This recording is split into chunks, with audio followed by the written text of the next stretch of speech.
Ngayong Pasko, sinabihan ako ng sarili kong anak na huwag akong magpapakita sa kanilang bahay para sa Noche Buena. Sabi ni Manuel, hindi raw ako nababagay sa marangyang handaan nila dahil baka mapahiya lang ang asawa niya sa kanilang mga mayayamang bisita. Ngumiti lang ako, lumabas ng kanilang mansyon at agad tinawagan ang aking bangko. Sa isang iglap, pinatigil ko ang buwanang bayad na 100 at 50,000 piso para sa kanilang mortgage. Ako ang nagbabayad ng lahat ng luho nila. Pero ngayon, hahayaan ko silang mawalan ng masisilungan. Paglipas lang ng ilang buwan, natanggap nila ang nakakatakot na pulang sobre mula sa bangko. Isang abiso ng foreclosure. Ang bahay na dati ay punong-puno ng pagyayabang, ngayon ay balot na ng kadiliman at kaba. Wala na silang matakbuhan. Hustisya para sa isang amang minaliit. Panoorin niyo kung paano ko sila tinuruan ng leksyon na hinding-hindi nila malilimutan habang buhay. Bago ko ituloy ang kwento ng aking masakit na karanasan, maaari niyo bang sabihin sa akin sa comment kung saang lungsod o probinsya kayo nakikinig ngayon? Gusto kong malaman kung nasaan ang aking mga mahal na tagapakinig. Madilim na ang paligid habang binabagtas ni Eduardo ang daan pauwi. Ang tanging naririnig lamang niya ay ang mahinang ugong ng makina ng kanyang lumang sasakyan at ang mabigat na tibok ng kanyang sariling puso. Hawak niya ng mahigpit ang manibela. Tila ba doon niya kinukuha ang lakas upang hindi manginig ang kanyang mga kamay. Sa bawat pagpikit niya, ang imahe ng mansyon ng kanyang anak na si Junior ang rumirenda sa kanyang isipan. Isang napakagandang bahay. Mapuputi ang mga pader. Malalaki ang mga bintanang gawa sa mamahaling salamin. At may mga kagamitang akala mo ay sa hotel lamang makikita. Pero habang pabilis ng pabilis ang takbo ng sasakyan, pabilis din ang pag-ikot ng kanyang alaala. Ngayon, sa bawat kanto ng bahay na iyon, wala siyang nakitang ganda. Ang nakikita niya ay pawis. Ang nakikita niya ay pagod. Ang nakikita niya ay ang mga taon na tinalikuran niya ang sariling ginhawa para lamang sa pangarap ng kanyang anak. Napabuntong hininga si Eduardo. Isang malalim na buntong hininga na puno ng pait. Naalala niya ang bawat perang ipinadala niya noong mga nakaraang taon. Sa loob ng 5 taon, walang mintis ang kanyang pagbibigay. Nagsimula ito sa maliliit na halaga hanggang sa lumaki ng lumaki. Sinimulan niyang bilangin sa kanyang isipan, 150,000 piso bawat buwan. Kung susumahin sa loob ng 1 taon, iyon ay 1,800,000 piso. 1,000,000 at 800,000 piso sa 1 taon. At ginawa niya ito sa loob ng 5 sunod-sunod na taon. 9,000,000 piso. 9,000,000 piso. Mahigit pa. Hindi pa kasama rito ang mga emergency na tinatawag ng kanyang mga anak. Minsan ay may nasirang gamit. Minsan ay kailangang magbayad ng matrikula sa mamahaling paaralan para sa kanyang mga apo o kaya naman ay may kailangang ipagawa sa bakod ng bahay. Lahat ng iyon galing sa kanyang bulsa, 9,000,000 piso, isang halagang sapat na sana para mabuhay siya ng marangya at payapa sa kanyang pagtanda. Isang halagang sapat na sana para hindi na niya kailangang magtipid sa pagkain o mag-alala sa pambili ng gamot. Ngunit saan napunta ang lahat ng iyon? Napatingin siya sa rearview mirror ng kanyang sasakyan. Nakita niya ang kanyang mga matang pagod, may mga kulubot na sa paligid, at bakas ang lungkot na hindi kayang itago ng anumang ngiti. Ngayon lang niya napagtanto ang masakit na katotohanan. Ang bawat tiles na tinatapakan ni Junior sa kanyang sala, ang bawat malambot na kurtina na humaharang sa sikat ng araw, at ang bawat mamahaling gamit sa loob ng bahay na iyon, lahat iyon ay binili gamit ang kanyang dugo at pawis. Akala niya, ang pagpapadala ng pera ay paraan ng pagpapakita ng pagmamahal. Akala niya, sa pagbibigay niya ng lahat, ay ituturing siyang haligi ng tahanan na may respeto at dangal. Ngunit nagkamali siya, isang malaking pagkakamali. Sa paningin ng kanyang sariling mga anak, hindi siya isang ama. Hindi siya ang taong dapat kalingain at alagaan ngayong siya naman ang nangangailangan. Sa kanilang mga mata, siya ay isa lamang makina, isang walking ATM, isang kagamitan na kapag pinindot ay maglalabas ng pera at kapag wala nang mailabas, ay parang isang lumang gamit na itatabi na lamang sa isang sulok.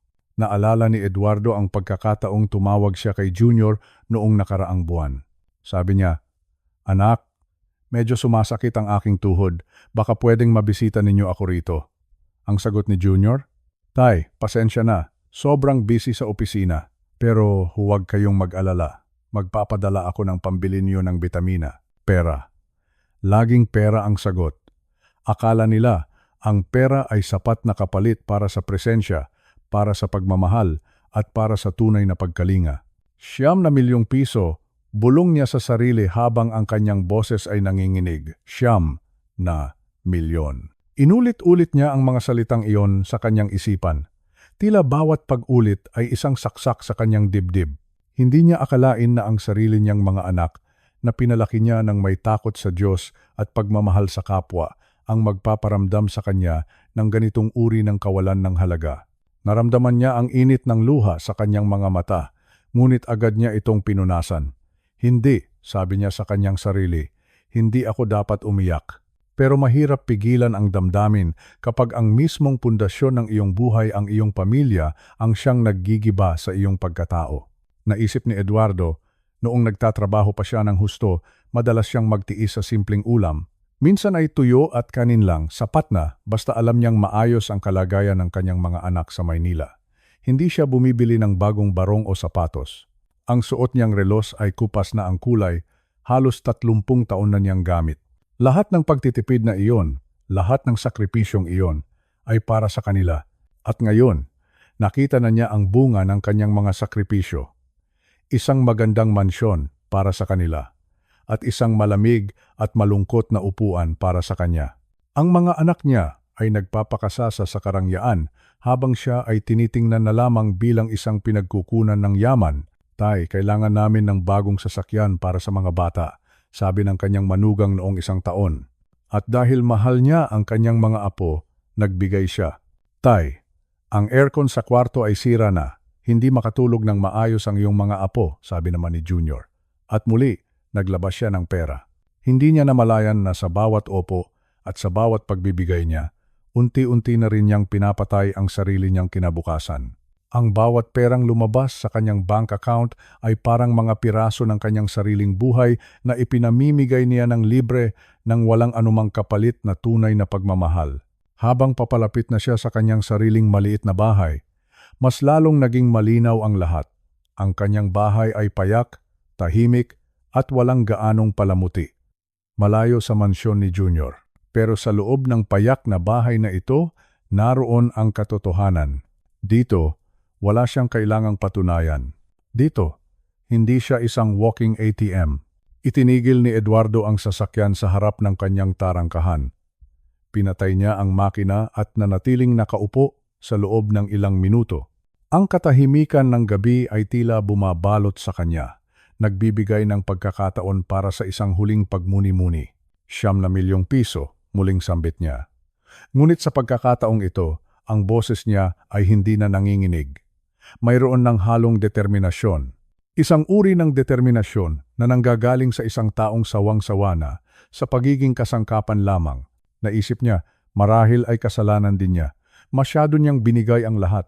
Masyado niyang ginawang madali ang buhay para sa kanyang mga anak, hanggang sa nakalimutan na ng mga ito kung paano maging mapagpasalamat.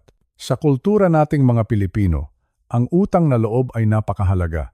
Ngunit tila sa pamilya niya, ang utang na loob ay nabaon na sa ilalim ng mga semento at marmol ng kanilang mansyon. Bumaba si Eduardo sa sasakyan. Ang hangin ng gabi ay malamig, humahaplos sa kanyang mukha. Tumingala siya sa langit at nakita ang mga bituin. Kahit gaano kadilim ang gabi, ang mga bituin ay naroon pa rin, nagbibigay ng kaunting liwanag. Sa gabing iyon, isang desisyon ang nabuo sa kanyang puso. Hindi na siya papayag na maging biktima ng sarili niyang kabutihan. Hindi na niya hahayaan na ang kanyang pagtanda ay maging isang mahabang panahon ng pangungulila at paggamit sa kanya. Ang ₱9,000,000 ay nawala na. Hindi na niya iyon mababawi. Pero ang natitirang mga araw ng kanyang buhay, ang mga iyon ay sa kanya. At sa pagkakataong ito, gagamitin niya ang bawat sandali para sa kanyang sarili. Hindi bilang isang ATM, kundi bilang isang ama na natutong manindigan para sa kanyang sariling dangal. Dahan-dahan siyang pumasok sa loob ng kanyang bahay. Isinara niya ang pinto at ibinigay ang isang huling sulyap sa dilim sa labas. Bukas, paggising niya, hindi na ang boses ng pangangailangan ng kanyang mga anak ang kanyang pakikinggan. Pakikinggan na niya ang sarili niyang puso. At sa unang pagkakataon sa loob ng maraming taon, naramdaman ni Eduardo na siya ay malaya. Malaya na siya mula sa pantasya na binuo niya sa loob ng 5 taon. Ang katotohanan ay masakit, oo, pero ang katotohanan din ang magpapalaya sa kanya. At sa bawat hakbang niya patungo sa kanyang silid, dala-dala niya ang aral na hindi matutumbasan ng anumang halaga ng pera.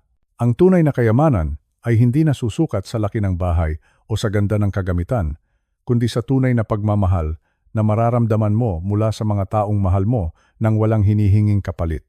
Maganda ang sikat ng araw ngayong umaga dito sa ating bakuran. Nakaupo ako sa paborito kong tumba-tumba habang hinihigop ang mainit na kape. Sa tabi ko, naroon ang litrato ni Meding, ang aking mahal na asawa. Sariwa pa rin sa isip ko ang kanyang ngiti, ang lambing ng kanyang boses, at ang paraan ng pag-aayos niya ng aking kwelyo bago ako umalis papuntang trabaho noon. Akala ko, magiging payapa ang araw na ito. Pero sadyang may mga pagkakataon na ang katahimikan ay sadyang binabasag ng isang hindi inaasahang ingay. Tumunog ang aking cellphone. Sa screen, nakita ko ang pangalan ni Bianca, si Bianca, ang asawa ng aking anak. Huminga ako ng malalim. Alam niyo naman, sinisikap kong maging maunawaing biyenan. Sinasabi ko sa sarili ko, Eduardo, pamilya mo pa rin sila. Intindihin mo na lang. Pero ang bungad niya, parang kutsilyong matalas. Hello, Eduardo? Diretsong sabi niya. Wala man lang tay, wala man lang po. Parang hindi ako ang ama ng lalaking pinakasalan niya. Sabi niya sa akin, wag na raw akong mag-abalang pumunta sa darating na handaan ng kanyang mga magulang. Bakit kamo? Dahil daw ang mga magulang niya ay mga edukadong tao, may mga titulo, may mataas na pinag-aralan. Sabi niya sa akin sa kabilang linya, alam mo naman Eduardo, hindi ka naman nakatapos ng pag-aaral. Baka mapahiya lang kami kapag nakipag-usap ka sa kanila. Wala kayong pag-uusapan. Hindi mo maiintindihan ang level ng diskurso nila. Nanigas ako sa kinauupuan ko. Ang kape na hawak ko ay tila nawalan na ng tamis. Edukasyon? Iyon ba ang sukatan ng pagkatao ngayon? Hindi ko man natapos ang kolehiyo. Pero ang mga kamay na ito, ang nagtrabaho ng maigi para mapagtapos ang asawa niya. Ang mga kamay na ito ang nagkayod kalabaw para may maipadala akong libu-libong piso buwan-buwan sa kanila. 50,000 piso. Iyan ang huling hiningi nila noong nakaraang buwan para raw sa maintenance ng bahay nila. Ibinigay ko. Dahil mahal ko ang anak ko. Dahil akala ko, bahagi ako ng pamilya nila. Pero hindi pa doon tumigil si Bianca. Parang may kung anong demonyong sumapi sa kanya at idinami pa niya ang alaala ng aking pumanaw na asawa. Sabi niya, mabuti pa si Meding noong nabubuhay pa. Alam niya ang lugar niya. Alam niya kung kailan dapat manahimik. Alam niya na siya ay isang simpleng babae lang na dapat sumunod sa mga may mas mataas na pinag-aralan. Doon nagdilim ang paningin ko. Meding, ang aking Meding. Ang babaeng nagtiis ng hirap kasama ko. Ang babaeng naglaba, nagluto, at nag-alaga sa aming anak habang ako ay nagtatrabaho sa ilalim ng mainit na sikat ng araw. Ang babaeng hindi man nakahawak ng diploma ay may pusong ginto at dangal na hindi mabibili ng kahit anong yaman. Binanggit niya ang pangalan ng asawa ko nang may halong pangungutya. Nilait niya ang babaeng pinakamamahal ko. Naramdaman ko ang panginginig ng aking mga kamay. Hindi dahil sa takot, kundi dahil sa galit. Isang galit na matagal ko nang ikinukulong sa loob ng aking dibdib. Bianca, sabi ko, maikli lang. Mahinahon pero may bigat. Ano? Sagot niya. Natila naiirita pa na sumagot ako. Doon ko napagtanto. Ang lahat ng tulong ko, ang lahat ng sakripisyo ko, ay itinuturing lang nilang basura. Akala nila dahil matanda na ako, dahil tahimik ako, ay wala na akong pakiramdam. Akala nila, ang pera ko ay parang gripo na laging nakabukas kahit padura-duraan nila ang pagkatao ko. Naisip ko ang lahat ng perang na ipadala ko sa kanila sa nakalipas na mga taon. Pera na sana ay ginamit ko na lang para sa sarili kong gamot o para sa pagpapagawa ng bubong ng simbahan dito sa amin. Sobra na. Sobra na talaga. Tumayo ako mula sa aking tumba-tumba. Tumingin ako sa langit. Parang naririnig ko ang bulong ni Meding na nagsasabing, "Eduardo, sapat na ang pagtitiis mo." Huminga ako ng malalim. Ramdam ko ang tibok ng puso ko. Mabilis, malakas. "Bianca," muling sabi ko. Sa pagkakataong ito, mas matatag na ang boses ko. "Mula sa araw na ito, huwag mo na akong tatawaging Eduardo dahil wala ka ng biyenan na tatawagan." Narinig ko ang pagtawa niya sa kabilang linya. Isang tawang nakakaasar. "At ano namang ibig mong sabihin? Akala mo ba matatakot ako sa iyo?" Hindi ko na siya hinayaang magsalita pa. Ibinaba ko na ang telepono. Pumunta ako sa loob ng bahay. Kinuha ko ang aking lumang notebook kung saan ko isinusulat ang aking mga budget. Nakita ko ang mga listahan, ang mga bayarin nila sa kuryente, ang pangmatrikula ng mga apo ko, ang pambili ng bagong gamit ni Bianca. Lahat iyon galing sa pawis ko. Kinuha ko ang aking ballpen. At sa isang malaking guhit, binura ko ang lahat.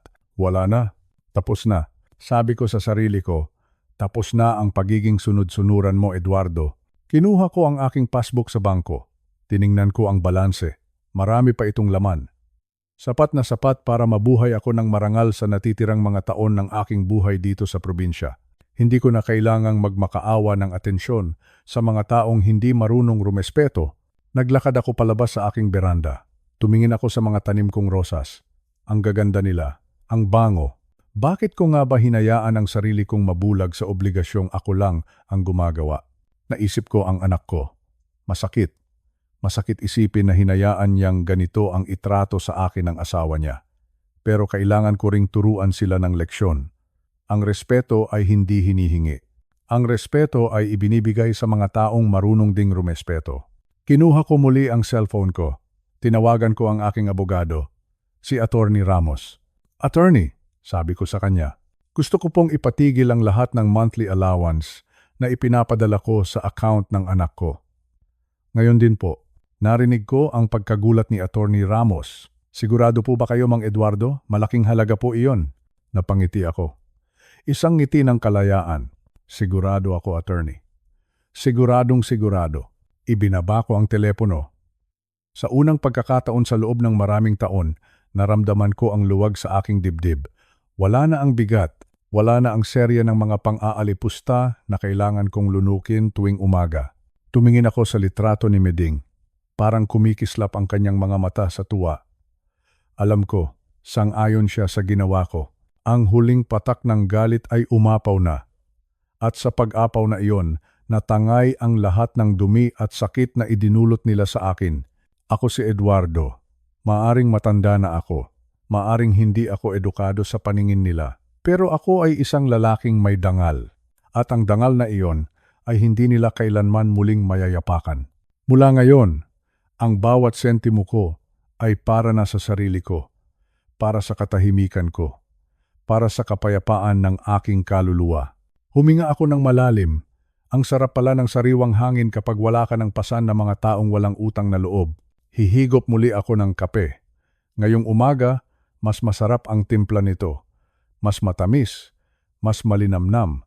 Dahil ngayong araw, nabawi ko na ang aking sarili. Nagising si Eduardo nang may kakaibang pakiramdam. Hindi na ito ang bigat sa dibdib na tila may nakadagan na malaking bato. Sa halip, may isang uri ng kalinawan na dumating sa kanya kasabay ng pagsikat ng araw. Tumingin siya sa salamin at nakita ang kanyang sarili. Ang mga mata niya, bagamat pagod, ay puno na ngayon ng isang matibay na kapasyahan. Tama na, bulong niya sa sarili. Tama na ang pagiging biktima. Dahan-dahan siyang nagbihis. Isinuot niya ang kanyang paboritong polo na asul, ang polong laging plansado at maayos. Kinuha niya ang kanyang lumang pitaka at ang kanyang bankbook. Paglabas niya ng bahay, sinalubong siya ng sariwang hangin ng umaga. Sumakay siya sa kanyang sasakyan at nagmaneho patungo sa bayan. Ang destinasyon niya? Ang bangko. Habang nagmamaneho, hindi mawala sa isip ni Eduardo ang mga salita ni Bianca noong nakaraang gabi, ang mga insulto tungkol sa kanyang pagkatao, ang paghamak sa kanyang namayapang asawa na si Meding. Ang bawat salita ay parang isang sugat na ayaw tumigil sa pag-agos ng dugo. Ngunit ngayon, alam na ni Eduardo kung paano ititigil ang pag-agos na iyon. Pagpasok niya sa bangko, naramdaman niya ang lamig ng aircon. Umupo siya sa isa sa mga upuan habang naghihintay ng kanyang numero. Tinitigan niya ang kanyang bankbook. Naroon ang listahan ng mga buwanang kaltas. 150,000 piso. 150,000 piso. Tuwing ikasampu ng buwan, ang halagang ito ay automatikong nababawas sa kanyang ipon. Ito ang pambayad sa monthly amortization ng mansyon ni Manuel. Ito ang perang ginagamit ng kanyang anak at ng manugang na si Bianca para mapanatili ang kanilang marangyang buhay. Para sa kanila, ang halagang ito ay parang tubig lamang na lumalabas sa gripo. Pero para kay Eduardo, ito ay katumbas ng ilang dekada ng pagtatrabaho sa ilalim ng init ng araw. Ito ay katumbas ng mga pagkakataong hindi siya bumili ng bagong sapatos para lamang may maipadala sa kanila. Tinawag na ang kanyang numero. Lumapit si Eduardo sa counter nang may dahan-dahang hakbang. Nakita niya ang teller, isang batang babae na nakangiti sa kanya. "Magandang umaga po, Lolo," bati ng teller. "Ano po ang maitutulong ko sa inyo ngayon?" Huminga ng malalim si Eduardo. Inilapag niya ang kanyang bankbook sa counter. Ang kanyang boses ay mahinahon, ngunit may bigat. Sinabi niya na nais niyang ipahinto ang automatic transfer ng pera para sa account ni Manuel. Nagtaka ang teller. Tiningnan nito ang record sa computer. "Lolo, sigurado po ba kayo? Matagal na po itong nakaset up. Ang halaga po ay 150,000 piso bawat buwan." Tumango si Eduardo. "Oo, iha. Sigurado ako. Itigil na natin ang paglipat ng perang iyon. Ngayon na." Habang inihahanda ng teller ang mga papeles na kailangang pirmahan, nanatiling tahimik si Eduardo. Sa kanyang isipan, tila may isang malaking gripo na unti-unting isinasara. Ang agos ng kanyang pawis at sakripisyo na walang humpay na dumadaloy patungo sa mga taong hindi marunong magpasalamat. Sa wakas, ay hihinto na. "Pirmahan niyo na lang po rito, Lolo," sabi ng teller, habang iniaabot ang isang pirasong papel. Kinuha ni Eduardo ang panulat. Hawak niya ito ng mahigpit. Habang inilalagay niya ang kanyang lagda sa papel, naramdaman niya ang isang kakaibang ginhawa. Ang bawat guhit ng kanyang pirma ay tila isang deklarasyon ng kalayaan. Ito na ang katapusan ng kanyang pagiging walking ATM. Pagkatapos ng transaksyon, kinuha ni Eduardo ang kanyang bankbook at itinago ito sa kanyang bulsa. Nagpasalamat siya sa teller at lumakad palabas ng bangko. Sa bawat hakbang niya palayo sa counter, tila mas gumagaan ang kanyang pakiramdam. Paglabas niya sa pintuan ng bangko, tumigil muna siya sa tapat ng kalsada. Tiningnan niya ang mga tao sa paligid. Ang mga tindero ng balut, ang mga nagmamaneho ng diip, ang mga taong nagsisikap mabuhay sa bawat araw. Napangiti siya. Ngayon lang niya napagtanto. Ang kanyang retirement pay, ang kanyang pensyon, lahat ng iyon ay para sa kanya. Para sa kanyang kalusugan, para sa kanyang pagkain, para sa kanyang katahimikan. Hindi na ito para sa mga bagong kurtina ni Bianca. Hindi na ito para sa mga mamahaling party na ginagawa nila sa mansyon para lamang magyabang sa kanilang mga kaibigang edukado. 150,000 piso, bulong niya sa sarili habang naglalakad patungo sa kanyang sasakyan. Ang perang iyon ay hindi na mawawala buwan-buwan. Mananatili na iyon sa kanya. Maisasaayos na niya ang kanyang sariling bahay. Makakabili na siya ng mga gamot na dati ay pinanghihinayangan niyang bilhin. Makakakain na siya ng masusustansyang pagkain nang hindi nag-aalala kung may matitira pa ba para sa utang ni Manuel. Naisip ni Eduardo, ano kaya ang magiging reaksyon ni Bianca kapag nalaman niyang wala nang papasok na pera sa susunod na buwan? Marahil ay magagalit ito. Marahil ay susugod ito sa kanyang bahay at sisigawan siya. Marahil ay sasabihin na naman nito na wala siyang pinag-aralan. Ngunit sa pagkakataong ito, hindi na natatakot si Eduardo. Ang mga salita ni Bianca ay wala ng kapangyarihan sa kanya. Dahil ang katotohanan ay ito, siya ang may-ari ng kanyang buhay. Siya ang nagtrabaho para sa perang iyon. At siya ang may karapatang magpasya kung saan ito mapupunta. Sumakay siya sa kanyang sasakyan at sinimulan ang makina. Sa biyahe pa uwi, napansin niya ang isang maliit na kainan sa gilid ng daan. Isang simpleng karenderiya na nagluluto ng mainit na lomi at bulalo. Noon, lalampasan lamang niya ito dahil iniisip niya ang bawat sentimo na kailangang ipunin para sa kanyang mga anak. Ngunit ngayon, itinigil niya ang sasakyan. Bumaba siya at umorder ng isang mainit na bowl ng bulalo. Habang humihigop ng mainit na sabaw, naramdaman ni Eduardo ang isang tunay na kaligayahan. Isang simpleng kaligayahan na matagal na niyang ipinagkait sa kanyang sarili. Masarap, sabi niya sa kanyang sarili habang nakangiti. Hindi lang ang sabaw ang masarap.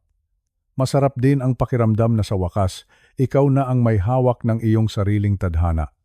Ang paghinto ng agos ng pera ay hindi lamang tungkol sa material na bagay. Ito ay tungkol sa pagbawi ng kanyang dignidad.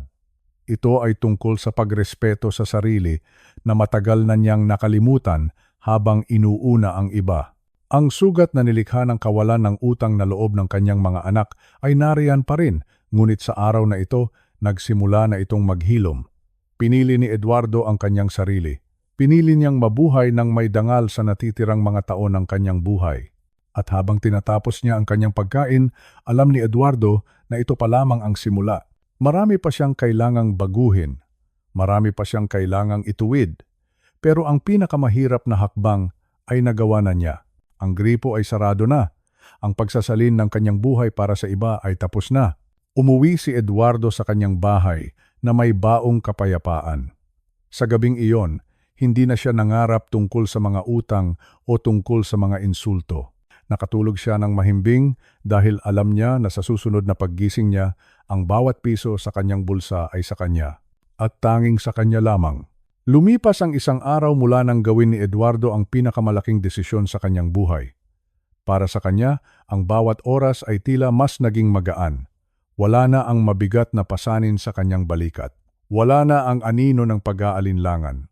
Nakaupo siya sa kanyang paboritong silya, pinagmamasdan ang mga ibon sa kanyang munting hardin nang muling tumunog ang kanyang cellphone. Nang makita niya ang pangalan sa screen, bahagyang kumunot ang kanyang noo, si Bianca. Sa puntong ito, inaasahan ni Eduardo na tatawag ang kanyang manugang upang magreklamo tungkol sa perang hindi pumasok sa kanilang account. Inaasahan niyang maririnig ang galit nito. Ngunit nang sagutin niya ang tawag, laking gulat niya sa tono ng boses ng babae. Ang boses ni Bianca ay tila walang nangyari. Tila ba hindi niya ininsulto ang kanyang biyenan noong nakaraang gabi? Tila ba hindi niya nilaro ang alaala ni Meding sa putikan? Sa halip na humingi ng tawad, ang boses ni Bianca ay puno ng utos. Sinabi niya kay Eduardo na sa darating na 2:00 ng hapon, kailangang naroon na ang matanda sa NAIA, sa Ninoy Aquino International Airport. Bakit? Dahil darating daw ang mga magulang ni Bianca mula sa probinsya. At dahil busy daw si Manuel at si Bianca naman ay may appointment sa kanyang parlor, si Eduardo ang inuutusan nilang sumundo. Tay, ang sabi ni Bianca, na parang nagbibigay lang ng utos sa isang katulong. Kailangang nandoon kayo ng maaga. Alam nyo naman ang traffic sa Pasay, baka mapaghihintay nyo ang mga magulang ko. Nakakahiya naman sa kanila. Napatigil si Eduardo. Nakikinig lang siya. Hindi siya sumasabat. Pagkatapos ay nagpatuloy pa si Bianca. Ginamit niya ang isang linyang madalas gamitin ng mga taong mahilig manamantala. Sabi niya, Tay, pamilya naman tayo, di ba? Sa pamilya, dapat ay nagtutulungan. Kaya asahan namin na nandoon kayo, pamilya. Inulit ni Eduardo ang salitang iyon sa kanyang isipan. Pamilya, pamilya, pamilya. Noong kailangan niya ng kalinga, nasaan ang pamilya? Noong ininsulto siya at tinawag na walang pinag-aralan, nasaan ang konsepto ng pamilya? Noong kinukutya ang kanyang pangarap at ang dangal ng kanyang asawa, nandoon ba ang pamilya? Ngunit hindi pa doon natapos ang lahat. Nagbilin pa si Bianca ng isang bagay na talagang sumugat sa pride ni Eduardo. Sabi ni Bianca, Tay, pakiusap lang po. Magsuot naman kayo ng maayos na damit. Iyong hindi naman kayo magmumukhang kung sino lang sa tabi-tabi. Ayaw kong mapahiya ang mga magulang ko kapag nakita nila kayong gusgusin. Magsuot kayo ng barong o kahit man lang maayos na polo shirt. Ang mga salitang iyon ay parang mga tinik na bumaon sa pandinig ni Eduardo.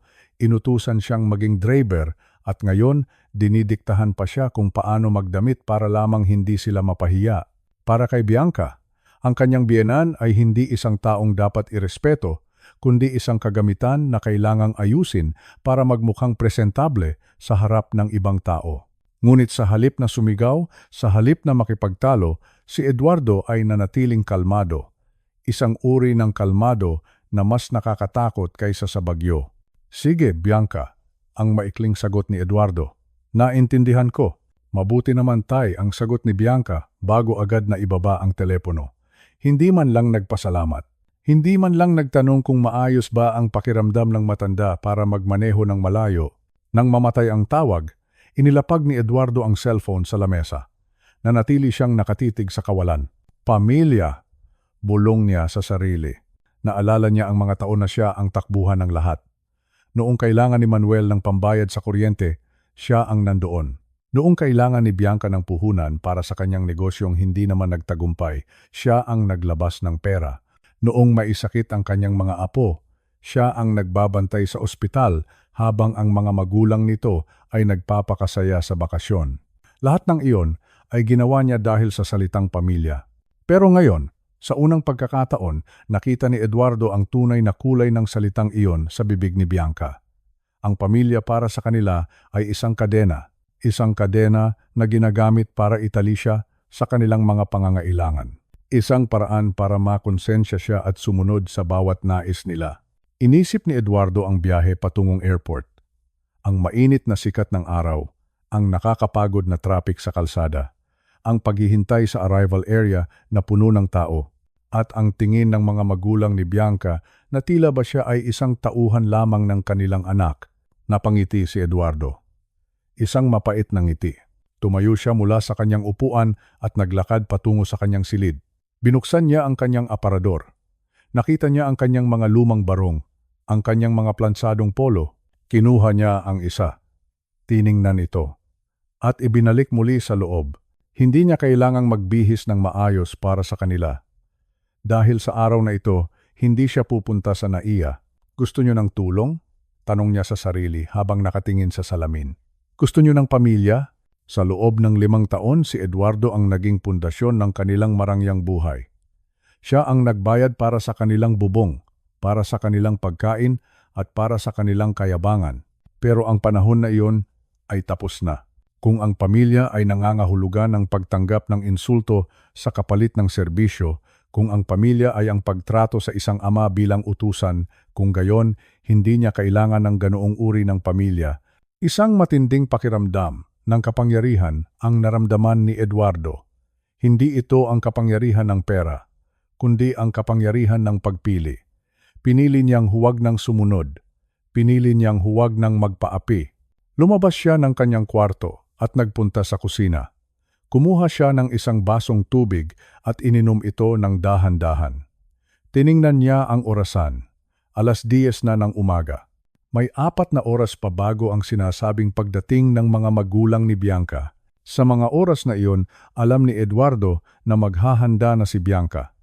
Siguro ay nag-aayos na ito ng bahay o kaya ay nasa parlor na at nagpapaganda. Siguro ay kampante siya na ang matanda ay susunod sa kanyang utos. Ngunit nagkakamali siya. Kinuha ni Eduardo ang kanyang susi ng sasakyan, pero hindi siya pupunta sa Pasay. Sa halip, naisipan niyang pumunta sa sementeryo. Nais niyang bisitahin si Meding. Gusto niyang ikwento sa kanyang asawa ang mga nangyayari. Gusto niyang sabihin kay Meding na sa wakas, natutunan na niyang lumaban. "Meding," bulong niya habang inihahanda ang sarili. "Huwag kang mag-alala, hindi na nila ako matatapakan muli. Ang dangal mo at ang dangal ko, aalagaan ko na ito mula ngayon." Ang plano ni Eduardo ay simple lang. Hahayaan niya silang maghintay. Hahayaan niyang maranasan ni Bianca ang hiya na lagi nitong ipinanakot sa kanya. Hahayaan niyang mapagtanto nila na ang taong lagi nilang inaasahan ay wala na doon para sumalo sa kanilang mga pagkukulang. Habang naglalakad siya patungo sa kanyang sasakyan, naramdaman ni Eduardo ang isang malalim na katahimikan sa kanyang puso. Ito ang katahimikan ng isang taong tapos na sa pagtitiis. Ang kapal ng mukha ni Bianca ay may hangganan, at ang hangganang iyon ay narating na sa araw na ito. Hindi na siya ang Eduardo na takot na baka magalit ang kanyang mga anak.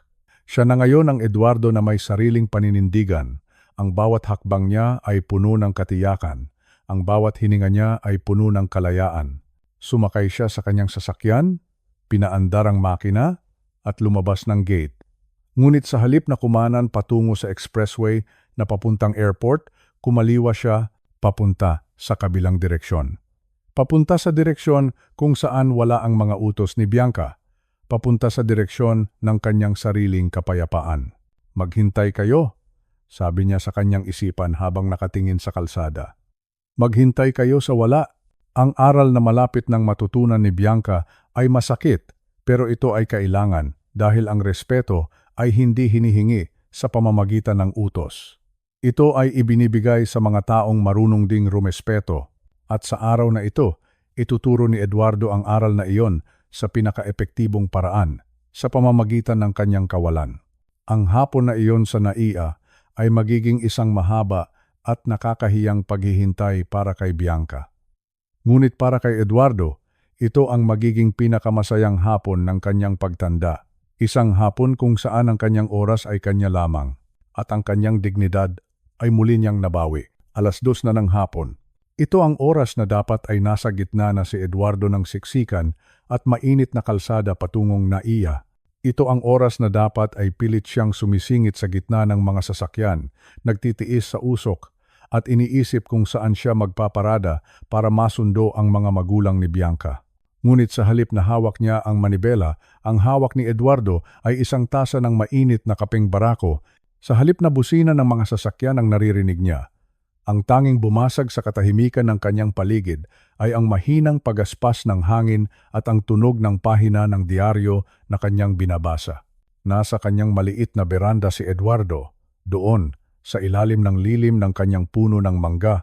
Naramdaman niya ang isang uri ng ginhawa na matagal na niyang hindi natitikman. Ang ginhawa ng pagiging malaya. Biglang niyanig ng sunod-sunod na vibration ang kanyang cellphone na nasa ibabaw ng lamesa. Alam ni Eduardo kung sino iyon. Hindi na niya kailangang tingnan ang screen para malaman na ang kanyang manugang ay nagsisimula na sa kanyang pag-atake. Hinayaan niya lang ang telepono, hinayaan niya itong mag-ingay, magwala at manghingi ng atensyon. Muli siyang humigop ng kape. Ang pait ng kape ay tila nagpapaalala sa kanya ng pait ng mga nakaraang taon. Ngunit ang bawat lagok ay may kasamang tamis ng kalayaan. Muling tumunog ang telepono. Sa pagkakataong ito, sunod-sunod na ang mga mensaheng dumarating. Kahit hindi niya binubuksan ang app, nakikita niya ang ilang salita sa notifications. Nasaan ka na? Bakit hindi ka sumasagot? Kanina pa naghihintay ang mga magulang ko rito sa labas. Tay, nakakahiya ka. Pinaghihintay mo ang mga bisita sa initan. Nakakahiya. Inulit ni Eduardo ang salitang iyon sa kanyang isipan. Nakakahiya. Ito ang paboritong salita ni Bianca. Nakakahiya raw kung wala siyang maayos na damit. Nakakahiya raw kung hindi siya makikisalamuha sa mga edukadong bisita. Nakakahiya raw kung hindi siya susunod sa gusto nila. Ngunit sa puntong ito, napagtanto ni Eduardo na ang tunay na nakakahiya ay ang pagtrato sa sariling ama o biyenan bilang isang utusan na walang karapatang tumanggi. Naisip ni Eduardo ang sitwasyon sa airport. Alam niya ang gulo sa NAIA. Alam niya ang dami ng tao sa arrival area. Na-imagine niya ang mga magulang ni Bianca, nakatayo sa tabi ng kanilang mga maleta, tinitingnan ang bawat sasakyang dumadaan, umaasa na makikita ang lumang kotse ni Eduardo. Na-imagine niya rin ang mukha ni Bianca na namumula na sa galit. Marahil ay pabalik-balik na ito sa paglalakad sa kanilang sala. Tinitingnan ang bawat minuto sa kanyang mamahaling relos at muling sinusubukang tawagan ang taong akala niya ay kontrolado niya sa lahat ng oras. Dati, kapag nakarinig si Eduardo ng ganitong uri ng galit, manginginig ang kanyang tuhod. Magmamadali siyang humingi ng paumanhin. Magpapaliwanag siya. Gagawin niya ang lahat para lamang huwag siyang maging sanhi ng gulo sa pamilya. Ngunit, ang Eduardong iyon ay wala na. Ang Eduardong iyon ay namatay na kasabay ng mga insultong binitawan ni Bianca noong nakaraang gabi. Kinuha ni Eduardo ang kanyang cellphone. Tiningnan niya ang screen. 10 missed calls. 15 text messages. Puno ng mura, puno ng pangungutya, at puno ng pagmamataas. Wala kang kwenta, ang huling mensahe na nabasa niya. Wala kang Kwenta. Binasa ni Eduardo ang bawat titik ng mga salitang iyon. Isang tao na nagbigay ng 9 milyong piso sa loob ng 5 taon. Isang tao na binuo ang pangarap ng kanyang anak. Isang tao na tinalikuran ang sariling kaligayahan para sa kanila. Ngayon, siya ay walang kwenta dahil lamang hindi siya nagpakita sa airport. Isang mapait na tawa ang lumabas sa kanyang mga labi. Dahan-dahan niyang pinindot ang power button ng kanyang cellphone. Pinindot niya ito ng matagal hanggang sa lumabas ang salitang power off. Pinanood niya ang pagdidilim ng screen. Sa isang iglap, tumigil ang ingay. Nawala ang mga mensahe ng galit. Nawala ang mga utos. Nawala ang kontrol ni Bianca sa kanyang buhay. Naramdaman ni Eduardo ang isang malalim na katahimikan. Isang katahimikang kay sarap pakinggan. Muli siyang sumandal sa kanyang tumba-tumba. Ipinikit niya ang kanyang mga mata at pinakinggan ang tibok ng kanyang sariling puso. Kalmado ito. Hindi na ito mabilis na tumitibok dahil sa takot. Hindi na ito mabigat dahil sa sama ng loob. Naisip niya, ano na ang mangyayari sa airport? Marahil ay mapipilitan si Bianca na tumawag ng Grab o taxi para sa kanyang mga magulang. Marahil ay kailangan nilang gumastos ng ilang daang piso para sa pamasahe. Isang maliit na halaga kumpara sa 9 milyong piso na kinuha nila sa kanya. Hayaan mo silang mag-taxi, bulong ni Eduardo sa hangin. Hayaan mo silang matuto kung paano maging independyente. Sa kultura ng mga Pilipino, ang pagtulong sa pamilya ay itinuturing na banal na tungkulin. Ngunit ang pagtulong ay hindi dapat na uuwi sa pang-aabuso. Ang paggalang sa nakatatanda ay hindi dapat nagiging lisensya para gawin silang alipin. Sa loob ng mahabang panahon, hinayaan ni Eduardo na gamitin siya ng kanyang mga anak dahil sa labis na pagmamahal. Akala niya, iyon ang tama. Akala niya, ang pagsasakripisyo hanggang sa maubos ang sarili ay ang pinakamataas na uri ng pagiging ama. Pero sa hapong ito, natutunan niya ang isang mahalagang aral. Ang pagmamahal na walang hangganan ay nagbubunga ng mga anak na walang utang na loob. Ang sobrang pagbibigay ay nagbubunga ng mga taong mapagsamantala. Ngayon, ituturo niya sa kanila ang halaga ng kanyang presensya sa pamamagitan ng kanyang kawalan. Ipinagpatuloy ni Eduardo ang pagbabasa ng diaryo. Binasa niya ang balita tungkol sa ekonomiya, ang mga resulta ng loto at ang mga kwento sa probinsya. Pakiramdam niya ay muli siyang naging tao. Isang individual na may sariling kagustuhan. Hindi isang driver, hindi isang yaya. At higit sa lahat, hindi isang ATM. Lumipas ang mga oras. Palubog na ang araw sa abot tanaw, nagbibigay ng kulay kahel at lila sa langit. Napakaganda ng tanawin.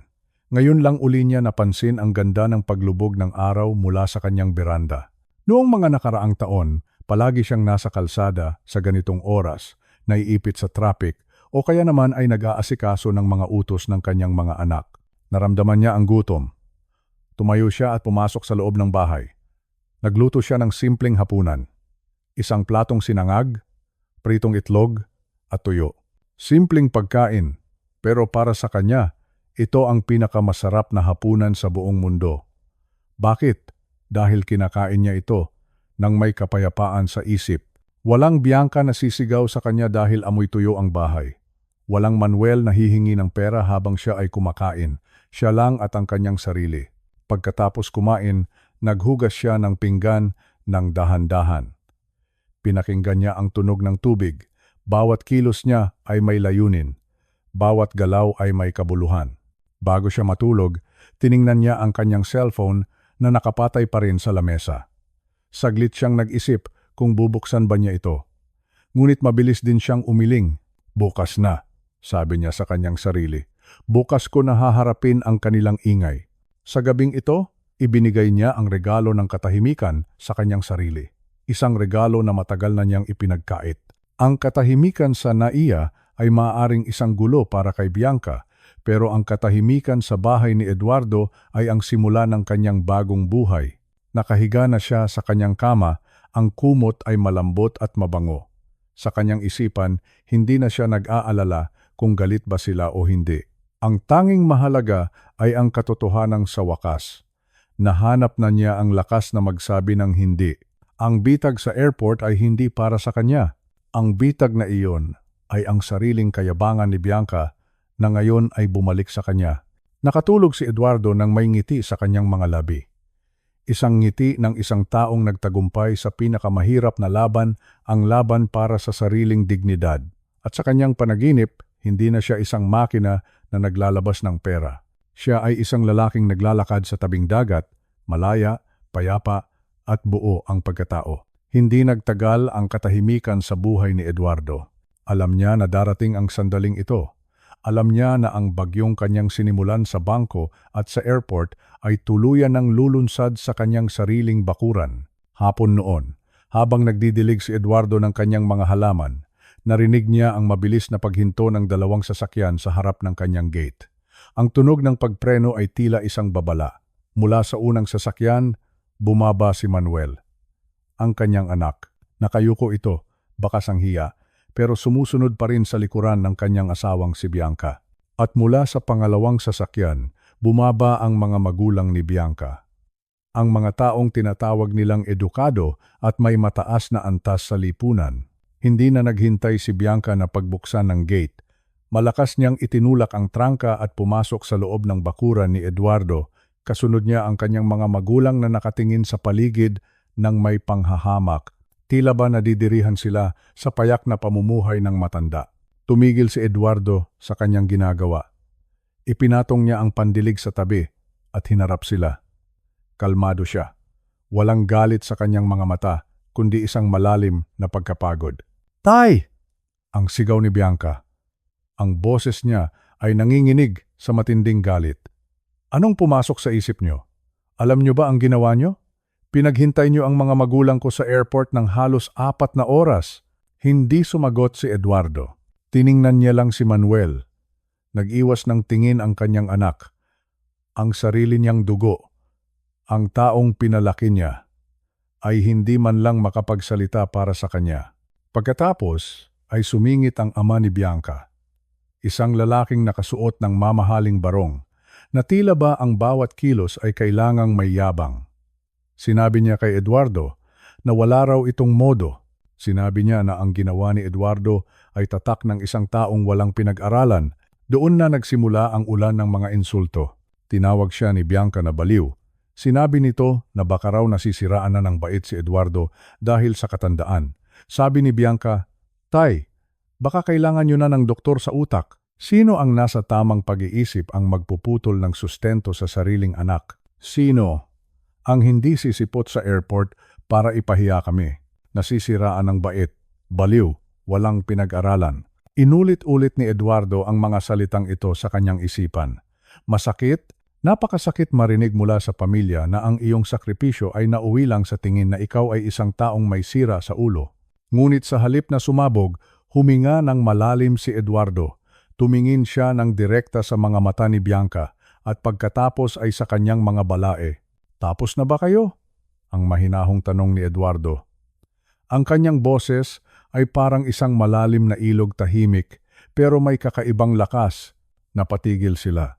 Siguro ay inasahan nila na maiiyak ang matanda.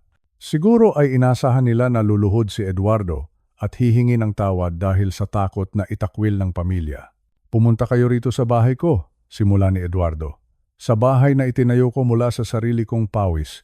Pumasok kayo rito para lamang murahin ako at tawaging walang pinag-aralan." Humarap siya kay Manuel.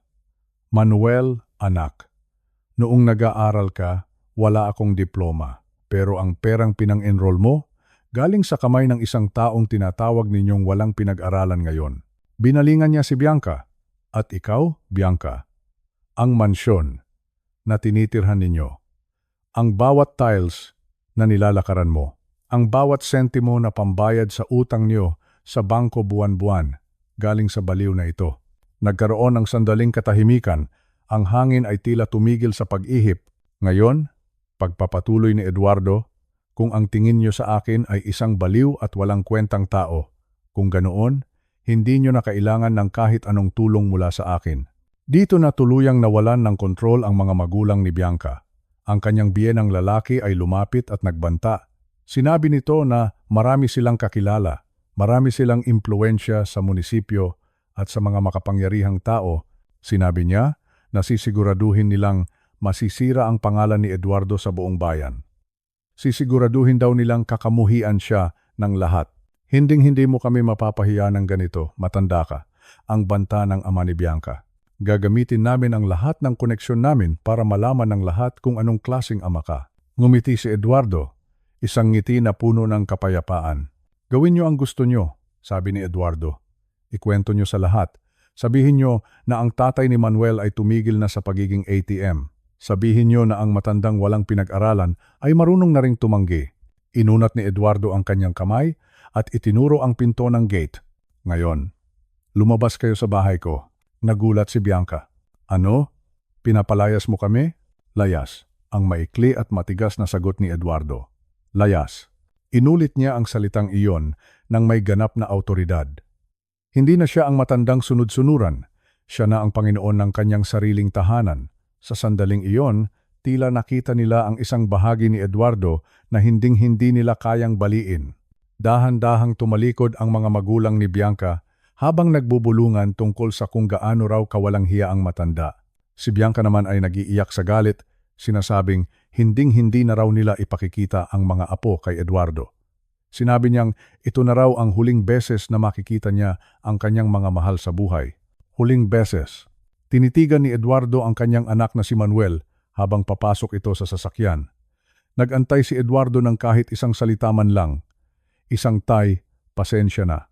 O kaya ay isang tay, tama na. Pero walang dumating. Sumakay si Manuel sa sasakyan at mabilis silang humarurot palayo. Naiwan si Eduardo sa gitna ng kanyang bakuran.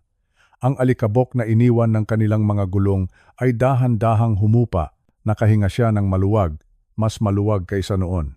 Naisip ni Eduardo, ang baba ng edukasyon na palagi nilang ipinupukol sa kanya ay hindi kailanman naging hadlang para maging mabuting tao siya. Ngunit ang kanilang mataas na edukasyon ay hindi nakatulong para matuto sila ng respeto at pagmamahal. Ang mga banta nila tungkol sa pagsira ng kanyang pangalan, hindi na ito mahalaga para kay Eduardo. Sa edad na 65, ang tanging pangalan na mahalaga sa kanya ay ang pangalang kaya niyang harapin sa harap ng salamin nang walang bahid ng hiya. Pumasok siya sa loob ng kanyang bahay at inilak ang pinto. Naupo siya sa kanyang luma ngunit komportableng sofa. Tumingin siya sa litrato ni Meding na nakasabit sa dingding. Meding, bulong niya, nagawa ko na. Pinalayas ko na ang mga anino ng ating nakaraan. Naramdaman niya ang isang uri ng katahimikan na hindi mabibili ng ₱1,000,000. Ang laban para sa kanyang dignidad ay nagsimula na at sa araw na ito, napatunayan niya na ang tunay na lakas ay hindi nasa dami ng pera o taas ng pinag-aralan. Ang tunay na lakas ay nasa kakayahang tumayo at sabihing, tama na, ang aral tungkol sa kayabangan na binanggit niya sa kanila, iyon ay hindi patapos. Alam ni Eduardo na sa susunod na buwan, kapag dumating na ang mga bayarin at walang perang pumasok sa kanilang account, doon pa lamang nila tunay na mauunawaan ang halaga ng taong tinalikuran nila. Ngunit sa ngayon, si Eduardo ay magpapahinga.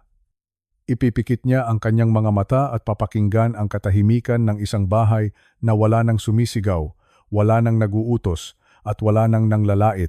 Ito ang simula ng kanyang tunay na kalayaan. At habang lumulubog ang araw sa labas ng kanyang bintana, alam ni Eduardo na bukas, gigising siya sa isang mundong siya na ang tunay na may-ari, mundong walang mga walking ATM. Kundi isang tao lamang na may malinis na budhi at payapang puso. Maagang nagising si Eduardo.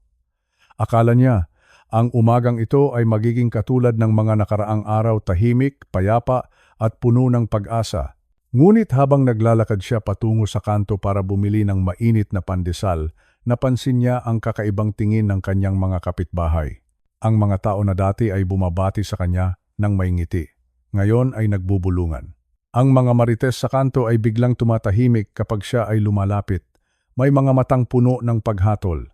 May mga matang tila ba siya ay isang kriminal na nakatakas sa batas. Hindi nagtagal, nalaman ni Eduardo ang dahilan. Isang kaibigan ang nag-abot sa kanya ng isang kopya ng lokal na pahayagan sa kanilang bayan at ipinakita rin sa kanya ang isang post sa Facebook na mabilis na kumakalat. Ang ulo ng balita ay masakit sa mata. Isang ama, tinalikuran ng pamilya sa oras ng pangangailangan. Sa loob ng balitang iyon, Hindi direktang binanggit ang kanyang pangalan, ngunit malinaw na siya ang tinutukoy. Inilarawan siya bilang isang matandang walang puso, isang ama na nagmamatigas at hinahayaang magdusa ang kanyang mga anak at ang kanyang mga biyenan. Sinasabi roon na pinahiya niya ang kanyang mga bisita sa airport nang walang rason.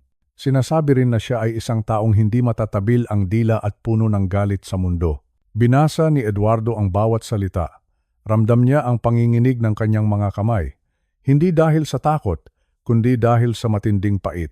Ang pamilya ni Bianca, ang mga taong tinatawag na edukado, ay ginagamit na ang kanilang huling sandata, ang paninirang puri, ang pagwasak sa kanyang dangal sa harap ng mga taong nakakakilala sa kanya.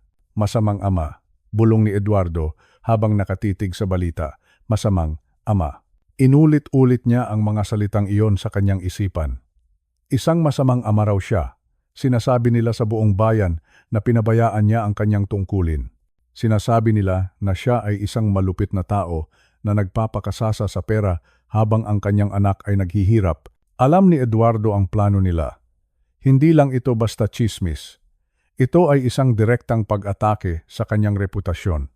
Alam ni Bianca na ang negosyong itinayo ni Eduardo sa loob ng maraming taon ay nakabase sa tiwala ng mga tao. Kapag nasira ang kanyang pangalan, masisira rin ang kanyang kabuhayan. Gusto nilang ilubog siya sa putik hanggang sa mapilitan siyang humingi ng tawad at ibalik ang kanilang buwanang sustento. Gusto nilang sumuko siya. Gusto nilang lumuhod siya.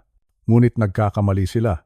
Masyado nilang minaliit ang isang taong nagsimula sa wala. Bumalik si Eduardo sa kanyang bahay.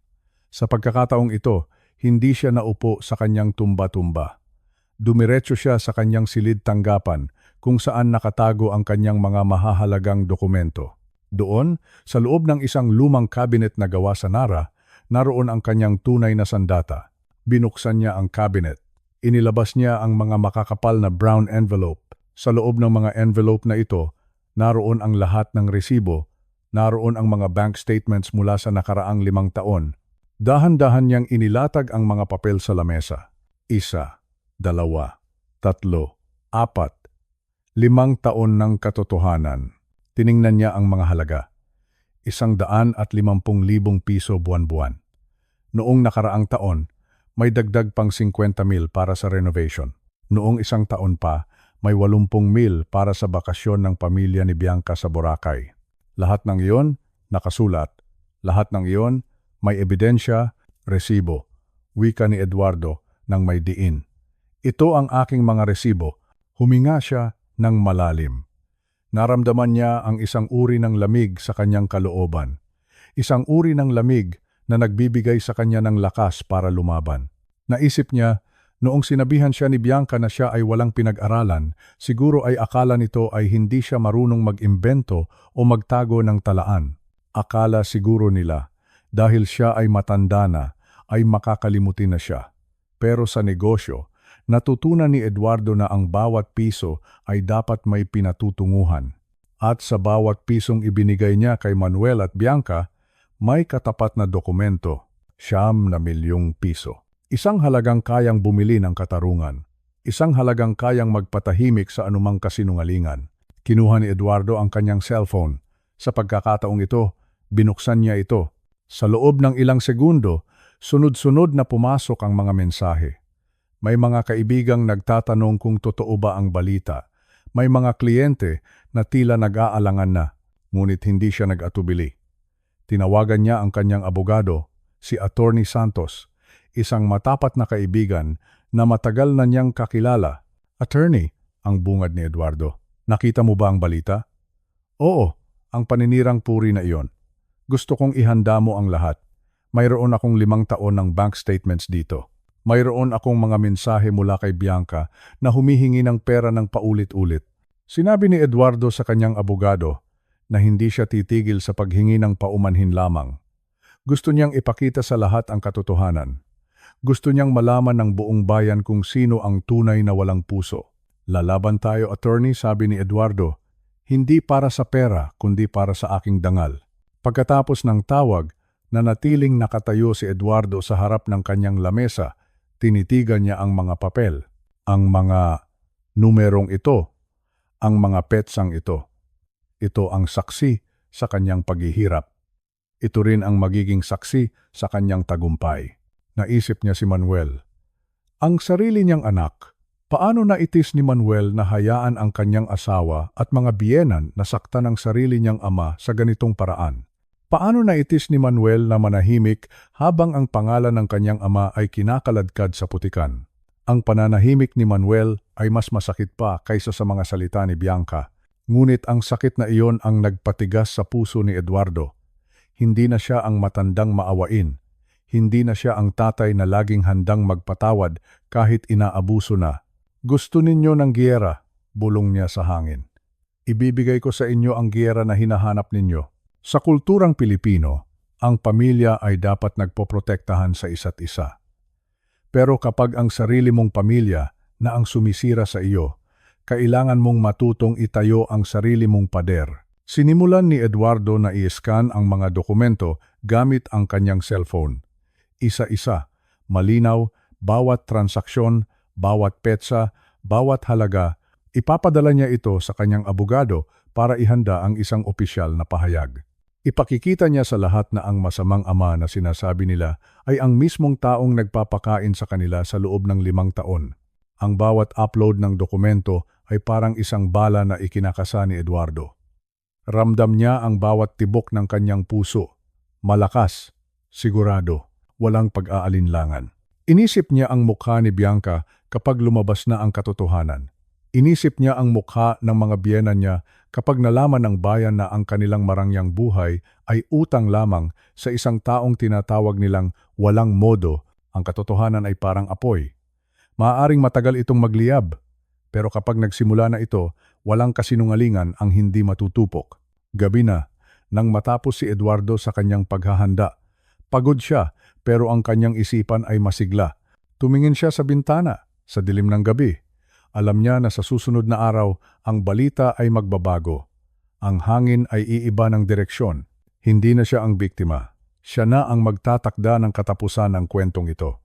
9 milyong piso, muling sabi niya. 9 milyong patunay ng aking pagmamahal at 9 milyong rason para tapusin na ang inyong kasinungalingan. Humiga si Eduardo sa kanyang kama nang may malinis na konsensya. Handa na siya para sa bukas. Handa na siya para sa huling paghaharap. Ang digmaan sa harap ng bayan ay hindi niya hiningi, pero sisiguraduhin niyang siya ang huling nakatayo kapag natapos na ang usok ng labanan. Dahil sa dulo ng lahat, ang katotohanan ay laging mananaig. At si Eduardo, ang matandang inakala nilang mahina, ang magiging pinakamalakas na saksi sa katotohanang iyon, gabi ng Noche Buena. Ang buong paligid ay puno ng kislap ng mga ilaw at tunog ng mga awiting pangpasko. Sa labas ng malaking mansyon ni Manuel at Bianca, nakasabit ang mga naglalakihang parol na tila ba nakikipagpaligsahan sa liwanag ng mga bituin. Amoy na amoy ang bango ng hamonado, queso de bola, at mga mamahaling putahe na inihanda para sa gabing iyon. Sa loob ng bahay, 12 piling panauhin ang naroon, mga taong matataas ang katayuan sa lipunan. Mga kaibigan ni Bianca na kung tawagin ay mga don at donya, tawanan, kwentuhan, at walang katapusang pagyayabang tungkol sa kanilang mga kayamanan at tagumpay sa buhay. Si Bianca, suot ang kanyang mamahaling gown, ay nasa gitna ng entablado. Ipinagmamalaki niya sa lahat na ang mansyong ito ay bunga ng kanilang sariling sikap ni Manuel. Sinasabi niya sa kanyang mga kaibigan na ang lahat ng karangyaan sa loob ng bahay ay patunay ng kanilang class at status. Ngunit sa labas ng gate, isang lumang sasakyan ang dahan-dahang huminto. Bumaba si Eduardo. Hindi siya suot ng barong na iniutos ni Bianca. Suot niya ang kanyang malinis, ngunit simpleng polo shirt. Ang kanyang mukha ay kalmado, walang bakas ng galit, kundi isang matibay na paninindigan. May dala siyang 12 envelope, 12 regalo para sa 12 bisita. Dahan-dahan siyang pumasok sa loob ng mansyon. Walang sinuman ang nakapansin sa kanya noong una dahil sa lakas ng tawanan. Ngunit nang makita siya ni Bianca, biglang natigil ang tawa ng babae. Namutla ang kanyang mukha. Ang kanyang mga mata ay nanlaki sa gulat at takot. Lumapit si Eduardo sa gitna ng hapagkainan. Ang 12 bisita ay napatingin sa kanya, tila nagtataka kung sino ang matandang ito na pumasok sa gitna ng kanilang marangyang salo-salo. Tay, bulong ni Manuel na noon ay nakatayo sa isang sulok. Anong ginagawa niyo rito? Akala ko ba? Hindi siya pinansin ni Eduardo. Tumingin si Eduardo sa 12 panauhin at ngumiti ng bahagya. Magandang gabi sa inyong lahat, ang bungad ni Eduardo. Ang kanyang boses ay malinaw, buo, at walang alinlangan. Pasensya na sa aking pag-abala sa inyong masayang hapunan. Mayroon lamang akong dalang munting regalo para sa inyong lahat. Isang regalo ng katotohanan. Isa-isang inilapag ni Eduardo ang mga envelope sa harap ng bawat bisita. Ang bawat kilos niya ay may bigat. Ang bawat paglapag ng papel ay may tunog ng katarungan. Ano ito, Tay? Ang pagalit na tanong ni Bianca, bagamat nanginginig ang kanyang boses. Huwag niyo kaming ipahiya rito. Umalis na kayo, ngunit huli na ang lahat. Binuksan na ng isa sa mga bisita ang envelope at sinundan ito ng iba pa. Ang katahimikan sa loob ng mansyon ay naging nakabibingi. Ang tunog ng mga tinidor at kutsara ay nawala. Ang tanging naririnig na lamang ay ang pagbuklat ng mga papel. Sa loob ng bawat envelope, naroon ang kopya ng mga bank statements ni Eduardo. Malinaw na nakasulat doon ang bawat buwanang bayad na 150,000 piso para sa mortgage ng bahay na iyon. Naroon ang mga resibo ng lahat ng kagamitang binili sa loob ng mansyon. Naroon ang kabuuang halaga. Mahigit 9 milyong piso. 9 milyon. Inulit-ulit iyon ni Eduardo sa kanyang isipan.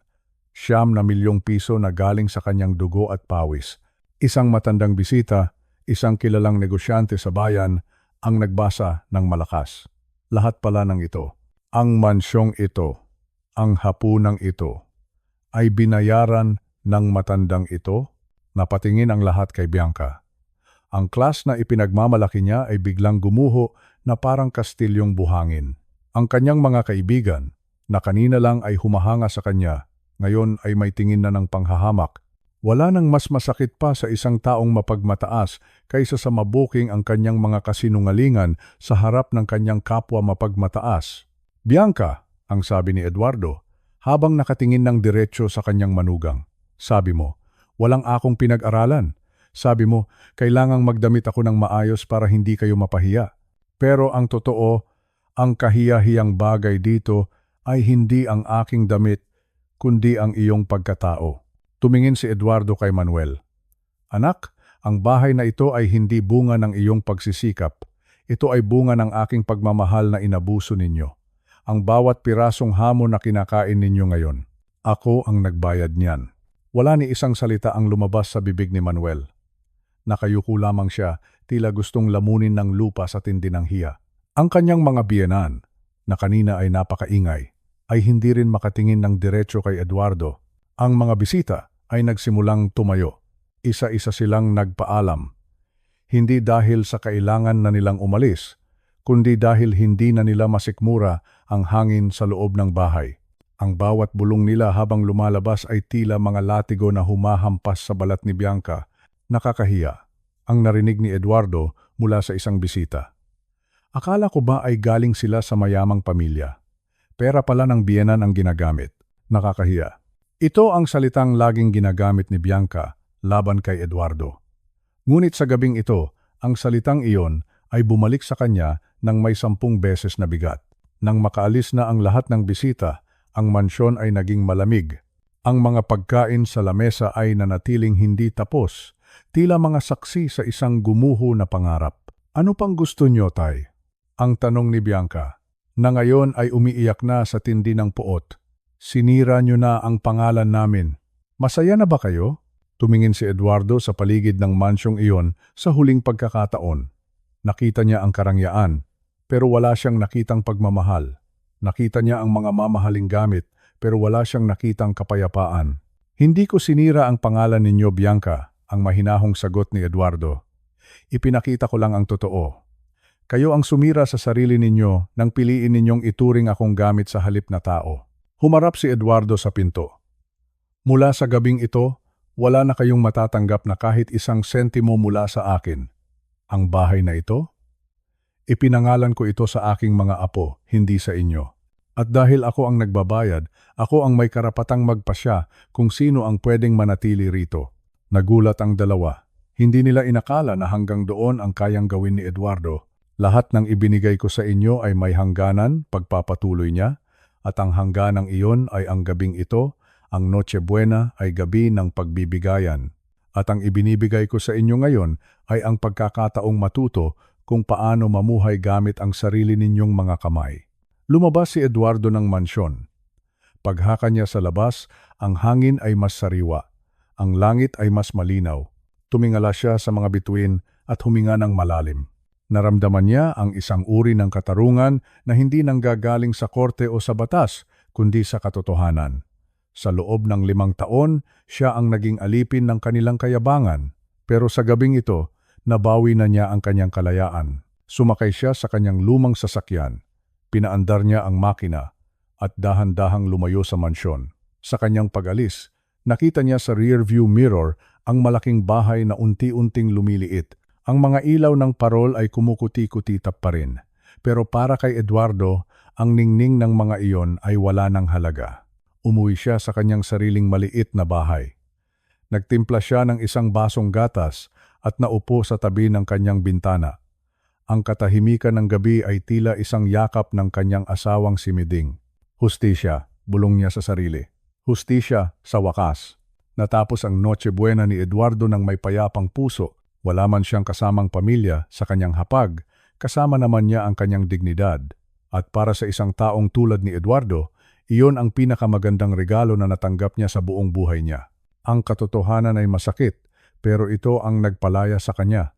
At sa kanyang pagtulog sa gabing iyon, alam ni Eduardo na bukas, gigising siya sa isang bagong umaga, isang umaga na wala ng mga utang, wala ng mga insulto, at wala ng mga kasinungalingan. Gigising siya bilang isang taong buo, malaya, at tunay na kagalang-galang. Lumipas ang ilang buwan. Ang init ng tag-araw ay napalitan na ng malamig na simoy ng hangin na dala ng papalapit na namang katapusan ng taon. Sa maliit na bahay ni Eduardo, ang katahimikan ay hindi na isang pabigat. Ito na ay naging isang kaibigan. Isang kaayusan, isang kapayapaan, isang hapon. Habang nag-aayos siya ng kanyang mga gamit, nakatanggap siya ng balita, ang mansyong ipinagmamalaki ni Manuel at Bianca. Ang mansyong itinayo sa pamamagitan ng kanyang pawis ay tuluyan ng kinuha ng bangko. Nawalan ng pambayad si Manuel. Nang mawala ang buwanang 150,000 piso mula kay Eduardo, gumuho ang lahat ng kanilang kasinungalingan. Hindi pala sapat ang kanilang edukasyon at estado sa buhay para bayaran ang mga utang na bunga ng kanilang sariling kayabangan. Hindi nagtagal, nakita ni Eduardo si Manuel sa harap ng kanyang gate. Wala na ang mamahaling sasakyan, wala na ang mapagmataas na tindig. Ang kanyang anak ay mukhang pagod, mukhang talo, at puno ng pagsisisi. Lumapit si Manuel sa kanya at humingi ng tulong.